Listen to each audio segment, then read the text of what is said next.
यह आदमी 3 दिन और 3 रातों तक जमीन पर पड़ा रहा, लेकिन वह हिलने की हिम्मत नहीं जुटा पाया क्योंकि उसके पीछे 100 मीटर ऊंची चट्टान थी। अगर वह गलती से गिर जाता तो उसके टुकड़े टुकड़े हो जाते। अपनी जान बचाने के लिए वह आदमी बस अपने हाथों से जमीन पर पड़ी पीली रेत को पकड़ने की कोशिश कर रहा था। उसने अपने शरीर को संतुलित रखने की कोशिश की, लेकिन रेत बहुत नरम थी और उसका वजन नहीं संभाल पा रही थी। इससे पहले कि वह कुछ कर पाता, वह नीचे की ओर खिसकने लगा। उस समय आदमी ने अपने पैरों को फैला दिया और अपने सिर को जमीन पर कसकर दबा दिया, जिससे उसका शरीर मुश्किल से रुका। वह अभी भी डरा हुआ था और मदद के लिए पुकारने की कोशिश कर रहा था, लेकिन जब उसने ऊपर देखा तो उसने पाया कि आसपास कोई नहीं था। जब वह बहुत हताश था, तभी उसके बैग में रखा मोबाइल फोन अचानक बज उठा। उसे एहसास हुआ कि शायद यही बचाव का एकमात्र मौका हो सकता है, इसलिए उसने जल्दी से अपने बैग में हाथ डालकर उसे निकालने की कोशिश की। जैसे ही आदमी ने फोन को छुआ, उसका दाहिना हाथ अचानक सख्त हो गया और वह फिर से गिरने लगा। सौभाग्य से उसने एक उभरी हुई चट्टान को पकड़ लिया और अपने शरीर को चट्टान के किनारे पर टिका दिया। अब वह मौत के एक कदम और करीब था। आदमी ने खुद को शांत करने की कोशिश की और अपनी जान बचाने के तरीकों के बारे में सोचने लगा। अचानक उसने अपने पैरों के नीचे लहरें देखी और उसके दिमाग में एक साहसिक विचार आया। आदमी लहरों की गति का अंदाजा लगाने लगा और कुछ समय बाद उसने अपनी हिम्मत जुटाई और अगली लहर आने पर नीचे कूद गया। समुद्र के पानी ने उसकी जान बचा ली, लेकिन चट्टान से कूदने पर उसके शरीर पर बहुत जोर पड़ा और उसकी कमर एक चट्टान से टकरा गई, जिससे वह बेहोश हो गया। शुक्र है कि वह जल्दी से होश में आया और समुद्र के पानी को खांसते हुए बाहर निकला, लेकिन उसे होश में आने में कुछ समय लगा। जब उसने बैठने की कोशिश की तो पाया कि उसका दाहिना हाथ इतना गहरा कट गया था कि हड्डी दिख रही थी। उस समय वह बस अपनी मानसिकता को समायोजित कर सकता था और यहाँ से जाने की तैयारी कर सकता था। अचानक जैसे ही उसने एक कदम बढ़ाया, उसके निचले शरीर से एक कड़क आवाज आई और फिर वह जमीन पर गिर गया और बेहोश हो गया। कुछ समय बाद समुद्र की लहरें उसे फिर से होश में लाईं, लेकिन उसने पाया कि उसके पैर पूरी तरह से बेकाबू थे। पता चला कि चट्टान से कूदने पर उसके कूल्हे चट्टानों से कुचल गए थे। अब कुछ पैर की उंगलियों को छोड़कर जो मुश्किल से हिल सकती थी, उसका शरीर पूरी तरह से बेहोश हो चुका था। आदमी मदद के लिए चिल्लाने लगा, लेकिन इस सुनसान समुद्री इलाके में कोई भी उसकी आवाज नहीं सुन रहा था। जब वह आदमी हताश था तो उसे अचानक याद आया कि उसके पास एक सेल फोन है। उसने जल्दी से अपने बैग से फोन निकाला, लेकिन पाया कि वह समुद्र के पानी में भीग चुका था और अब बेकार हो गया था। आदमी अब पूरी तरह से हताश हो चुका था। उसने आसमान की ओर देखा, नहीं जानता कि क्या करना है, लेकिन जल्द ही उसने सोचा कि उसे वहां बैठकर मौत का इंतजार नहीं करना चाहिए। इसलिए उस आदमी ने अपने कपड़े उतारने की कोशिश की, अपनी घायल हथेली पर पट्टी बांधी और फिर चारों ओर देखा। उसके चारों ओर केवल नंगी चट्टानें थी और कुछ ही दूरी पर एक चौड़ी रेतीली जगह थी। अगर वह तैर सकता तो शायद बचने की कोई उम्मीद होती। आदमी ने अपने उपकरण पैक किए और खुद को जोर से किनारे तक घसीट लिया। फिर वह पलटा और समुद्र में गोता लगाया। अपने एकमात्र चलने वाले बाएं हाथ से वह रेत की ओर तैरने लगा। यह दूरी सामान्य रूप से समस्या नहीं होती, लेकिन अब उसके निचले शरीर ने काम करना बंद कर दिया था और वह केवल एक हाथ से तैर सकता था, जिससे उसकी शारीरिक ऊर्जा तेजी से कम होने लगी। कुछ ही देर बाद थका हुआ आदमी अब और नहीं टिक सका और धीरे धीरे समुद्र के तल पर गिरने लगा। इस समय उसकी पत्नी की छवि अचानक उसके दिमाग में आई। आदमी तुरंत जाग गया और अद्भुत ताकत के साथ सतह पर तैरने लगा। फिर एक सांस में किनारे पर तैर गया। उसने सोचा कि वह आखिरकार आराम कर सकता है, लेकिन एक बड़ी लहर आई और उसे फिर से समुद्र में बहा ले गई। हालांकि वह थका हुआ था, लेकिन उसने उम्मीद नहीं छोड़ी, इसलिए वह अपनी पूरी ताकत से सबसे नजदीकी चट्टान पर तैर गया और अपने बैग को खींचा। उसने कंधे का पट्टा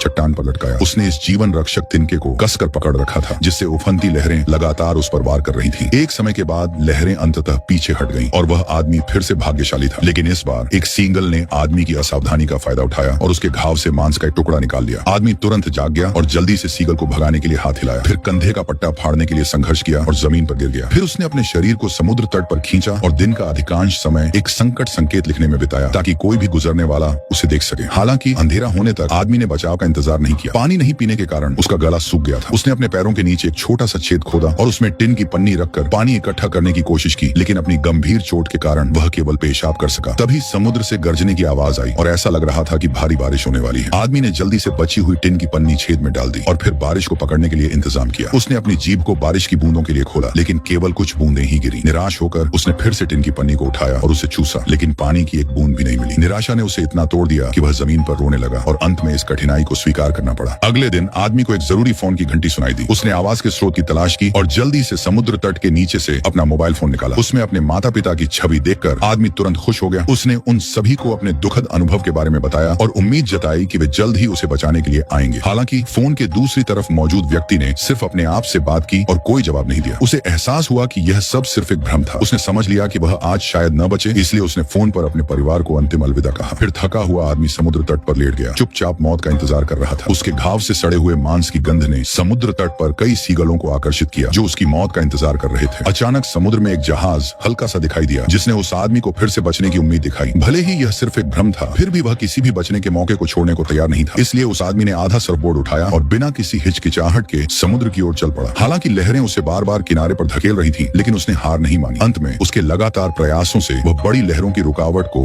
सफलतापूर्वक तोड़कर समुद्र की गहराई में तैर गया। लेकिन जब उसने चारों ओर देखा तो उसे कोई जहाज नहीं मिला। आदमी ने हार नहीं मानी और धीरे धीरे अपनी आंखें बंद कर ली। फिर सर्फ बोर्ड से फिसलते हुए अंतहीन समुद्र में गिर गया। अचानक उसके सामने एक नाव प्रकट हुई। मछुआरा उसके पास आया और उसे नाव में खींच लिया। आदमी ने राहत की सांस ली और महसूस किया कि अब वह सुरक्षित है।